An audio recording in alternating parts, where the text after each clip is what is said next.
This here is a pretty sorry looking CRT TV which I picked up from the Roadside. Now normally I wouldn't just bring in any old junk I find on the street, but this happened to be outside a neighbour's house and I'd seen it had been there for about 3 to 4 days. I drove past it the other day and it was sitting out on the curb in the rain looking pretty sad. I went back later on in the day and the owner was happy for me to take it. Now I'd been looking for a small CRT television that was easy to move and lightweight for a while now, mostly to take to retro events, and this could be a perfect candidate. But, as you can see, it's very dirty and it's obvious it's been outside and I suspect in someone's shed. It's got small white dots all over it which is nearly like paint, so it's going to need a good clean. Now you might notice I'm doing this outside, and that's because I've bought large second-hand electronics before which I suspect have been in someone's shed or outside, and unfortunately they were infested with insects, and that's not a risk I want to take into the house. Anyway, before I do anything to this TV, let's make sure it actually works. Okay, we're plugged in and ready to go, so let's turn it on. Power light comes on straight away, that's good. I can hear that the CRT is working, so we'll wait for the picture to fade in. Now there's no image source, so it will just be noise at this stage. Well, there you go, there's a picture there. Let's see if the buttons on the front do anything. AV seems to work. Try the menu settings. That works fine. It actually looks quite good. I was expecting some maybe distortion or some warping on the picture. If these things have been thrown around, it can throw them off, but it actually looks really good. Considering this has been sat outside for about 3-4 days, and it's also been rained on, I'm very happy with that. So I'll open it up and make sure there are no surprises in it and give it a good thorough cleaning. After that we'll actually plug something exciting into it.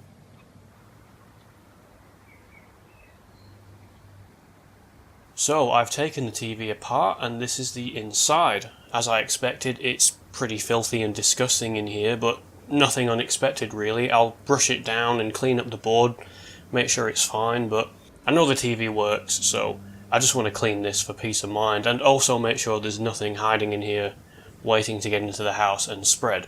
But nothing's jumped out so far, so I am going to get a bit of bug spray around it as well, but for now I'm going to focus on washing the actual plastic surround for the TV and get it looking presentable. Okay, so I've been cleaning the plastic surround for this TV, just warm water, soap and a toothbrush to get into those vent areas, removed a lot of cobwebs and even a few snails that were living underneath the TV, so that's good to get out of the way.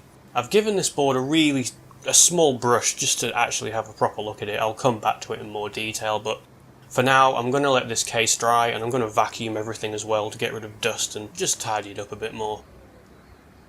You can see here the board's looking a bit cleaner. I've just given it a quick brush. I'm going to give it a bit of a spray with some contact cleaner and make it a bit shinier, but it's fine, it's in good condition. It was no worse than what I expected really for something that's been sat out for as long as it had been or stored as long as it has been, so I'm going to put everything back together, we'll see how it looks and of course we'll give it a proper test.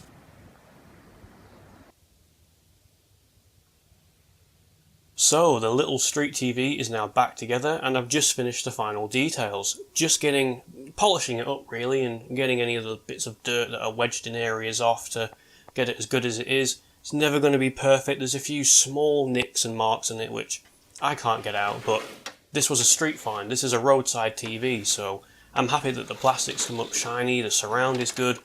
Now it's just time to fire it up and see what it'll actually be like. I don't expect anything amazing. I mean, it's composite and mono, so I don't think it's going to blow me away or anything, but let's fire it up and see how it goes. Okay, so everything is set up and ready to go, but I forgot I don't have a remote control for this TV. The TV I've got on my repair desk is also a Sanyo, so I'm going to try using the remote controller from that, and we'll just hope it works. Now I'm using an NTSC PlayStation. I didn't have any PAL consoles around at the time. I'm not too sure what this TV will support, so we could get a black and white image. The good news is the remote controller for this seems to be working really well, so that's a bit of a win.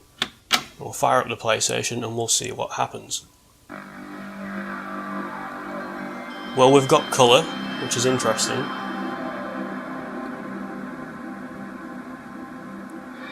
Yep, definitely have colour, so I know by the time you get to this screen the console will be outputting its native format, so... Yeah, look at that. That's really surprising. That's actually really good news that this TV is multi-format. I didn't expect that. I thought it would be a bit of a budget TV. And to be honest, the picture is actually... The camera won't show it because it's a CRT TV, but the picture is actually really good, especially for composite. It's actually really sharp, and even the sound for mono is great. I know I said before I didn't expect this TV to blow me away, but I am a little blown away by it. I'm actually really impressed with it. That's fantastic. Yep, that seems to be working really well. I'm glad I put the effort into tidying it up, so to think this could have been thrown away and now I'll certainly find a good use for it as a little portable testing TV or take it to events and things like that, so that's fantastic, really pleased with that. So, and I think with that I'll end the video. Thank you very much for watching and see you later.